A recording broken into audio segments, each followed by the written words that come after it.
നമസ്കാരം. ഇന്നത്തെ പ്രധാന വിഷയങ്ങളെന്ന് പറയുമ്പോൾ നമ്മുടെ പ്രിയങ്കരനായ മുഖ്യമന്ത്രി അമേരിക്കയിൽ ചികിത്സ കഴിഞ്ഞ് നാട്ടിലെത്തിയിരിക്കുകയാണ്.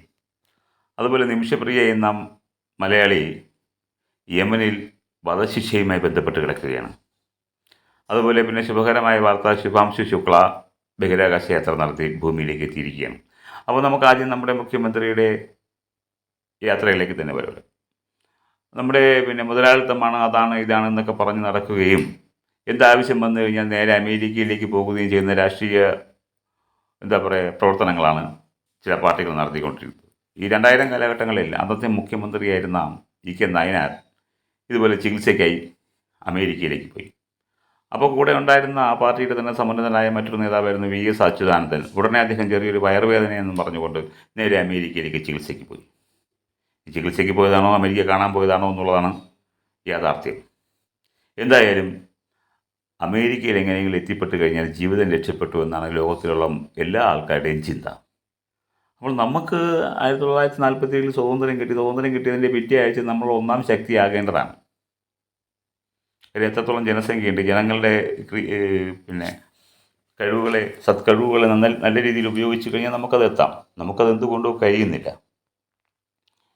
നമ്മുടെ ഭരണഘടന എന്ന് പറയുന്നത് ഇന്ത്യക്കാർ ഭരിച്ചിട്ടല്ല ഇന്ത്യൻ ഭരണഘടനയ്ക്ക് രൂപം കൊടുത്തിരിക്കുന്നത്. അപ്പം നമുക്ക് ഭരിക്കാൻ വേണ്ടിയിട്ടൊരു ഭരണഘടന കൊടുത്തിട്ടുണ്ട്. അപ്പോൾ അതങ്ങനെ ഇരിക്കെ നമ്മുടെ പാഠ്യപദ്ധതി, നമ്മുടെ പഠന പദ്ധതി 15 വയസ്സോടുകൂടി നമ്മുടെ രാജ്യത്തെ ആൾക്കാരുടെ അല്ലെങ്കിൽ നമ്മുടെ വിദ്യാർത്ഥികളുടെ കഴിവുകൾ വികസിപ്പിക്കുന്ന രീതിയിലായിരിക്കണം നമ്മുടെ പാഠ്യപദ്ധതി ക്രമീകരിക്കേണ്ടത്. അപ്പോൾ നമ്മളെ ഭരണഘടനയും പഠനഘടനയും ഒക്കെ ഒന്ന് ക്രമീകരിച്ചു കഴിഞ്ഞാൽ നമുക്ക് വൻ വിജയമുണ്ടാകും. ഇപ്പോൾ ചൈന കണ്ടില്ലേ, ഒളിമ്പിക്സിലായാലും മറ്റേത് രംഗത്തായിരുന്നാലും ശരി അമേരിക്കയോടൊപ്പം കിടപിടിക്കുകയാണ്.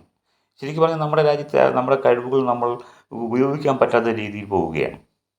അത്തരമൊരവസ്ഥയിലാണ് നമ്മൾ ജീവിക്കുന്നതെങ്കിൽ അങ്ങനെ വരുമ്പോഴാണ് നമ്മുടെ നിമിഷപ്രിയയിലേക്ക് നമ്മൾ കയറി വരുന്നത്. ഇവിടെ സാഹചര്യമില്ലാത്തതിനാൽ നമ്മൾ മറ്റു വിദേശ രാജ്യങ്ങളിലേക്ക് പോവുകയാണ്. അവിടെ ഏറെക്കുറെ ആൾക്കാർ രക്ഷപ്പെട്ടിട്ടുണ്ട്. കാര്യം നമ്മുടെ അപ്പം നമുക്ക് ഇവിടെ നിന്നുകൊണ്ട് അത് ഓപ്പറേറ്റ് ചെയ്യാനും കഴിയുന്നില്ല. അതായത് ഞാൻ പറഞ്ഞു വന്നത്, ബ്രിട്ടീഷുകാരൊക്കെ പണ്ട് സൂര്യൻ അസ്തമിക്കാത്ത സാമ്രാജ്യം എന്ന രീതിയിലൊക്കെ നിന്നു. അപ്പം നമുക്ക് തന്നെ ചൈന തന്നെ പല മേഖലകളിലും അവർ ശ്രമിക്കുന്നുണ്ട്. അപ്പം നമ്മുടെ രാജ്യത്തിൻ്റെ ആൾക്കാരുടെ വിഭവശേഷി വെച്ചുകൊണ്ട് നമുക്ക് പല മേഖലകളിലും ശ്രമിക്കാവുന്നതാണ്. അങ്ങനെ വന്നപ്പോഴാണ് നിമിഷപ്രിയയെ പോലുള്ള ആൾക്കാർ, നമ്മളെല്ലാവരും തന്നെ കേരളത്തിലുള്ള എല്ലാ ആൾക്കാരും തന്നെ പ്രവാസി കുടുംബങ്ങളാണ്.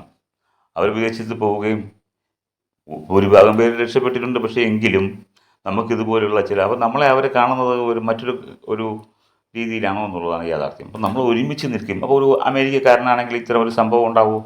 അവിടെ 35 കോടി ജനങ്ങളേ ഉള്ളൂ. ഈ 140 കോടി ജനങ്ങളുടെ ശക്തി നമ്മൾ ഉപയോഗിക്കണം. അവിടെ കഴിവുകൾ ഉപയോഗിക്കണം, അവിടെ ടാലൻറ്റുകൾ നമ്മൾ ഉപയോഗിക്കണം. നമ്മൾ ഏക രീതിയിൽ നിൽക്കുമ്പോൾ നമുക്ക് ഒരുപാട് ഉയർച്ചകളുണ്ടാകും. ഇപ്പോൾ നിമിഷപ്രിയയുടെ കാര്യത്തിൽ തന്നെ നമ്മൾ രാഷ്ട്രം ശക്തമായി ഒന്നിച്ച് ഇടപെട്ടാൽ അത് നിസ്സാരമായി മാറാവുന്നതേ ഉള്ളൂ.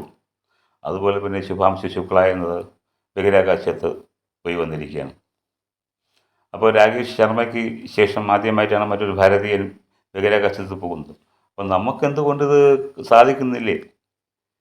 1969 അമേരിക്ക ചന്ദ്രനിൽ പോയി എന്ന് പറയുന്നു. അത് സത്യമാണോ യാഥാർത്ഥ്യമാണോ എന്നുള്ളതൊന്നും വലിയ സംശയങ്ങളുണ്ട്. എങ്കിലും പോയി എന്ന് പോരാ എന്നാണ് കൂടുതൽ വാദം.